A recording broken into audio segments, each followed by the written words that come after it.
వచ్చినటువంటి సమస్యలు ఏంటంటే ఒకటి కేకే పట్టాలు మాత్రము ఇమీడియట్గా రీహాబిలిటేషన్ మాత్రం చేసేది వాస్తవమే. రెండోది ఏమిటంటే అక్కడ ఉన్నటువంటి భూములన్నీ కూడా తీసుకోవడం కూడా వాస్తవమే, అది ఇబ్బంది లేదు. అయితే మేము అడిగినాము, కొంచెం ముందు మన జిల్లా కలెక్టర్ గారు అడిగినారు, జాదూగూడలో ఉన్నటువంటి సీఎండి గారిని అడిగినారు ఎంత టైంలో తీసుకుంటారో. తీసుకోవడం ఓకే కరెక్టే, వాళ్ళు ఇంకా మంచి వాళ్ళు అయ్యి ముందే మేము వెళ్ళిపోతాం అంటున్నారు, సంతోషము. కాబట్టి తీసుకోవడంలో ఎంత టైము, ఆ టైం లైన్ చెప్పని అడిగితే ఈ ల్యాండ్ ఎక్విజిషన్ ప్రాసెస్, ఈ రిహాబిలిటేషన్ ప్రాసెస్ అంతా కలిపి 2 yearsలోగా తీసుకుంటాము అని చెప్పారు. 2 సంవత్సరాలు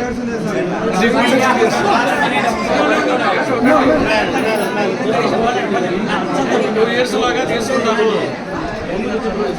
అందువల్ల ఏమంటే అది ప్రక్రియ ఉంది, ల్యాండ్ సర్వీస్ ఉంది, తర్వాత ఇంకా భూములు మీకు కావాల్సినటువంటి అక్కడక్కడ హౌస్ సైట్స్ కావాలా, దాని వెరిఫికేషన్ ఉంది, ఇవన్నీ ఉన్నాయి.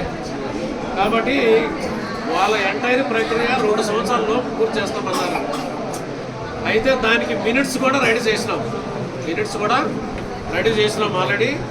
ఇది మన జిల్లా కలెక్టర్ గారు అప్రూవ్ అయిపోయిన వెంటనే మీకు కూడా అందజేస్తాం. జిల్లా కలెక్టర్ గారు సార్, బోర్డు మీటింగ్ ఏం జరిగింది ఆగస్టు, బోర్డు మీటింగ్ నుంచి మాకు మినిట్స్ కావాలి. Board meeting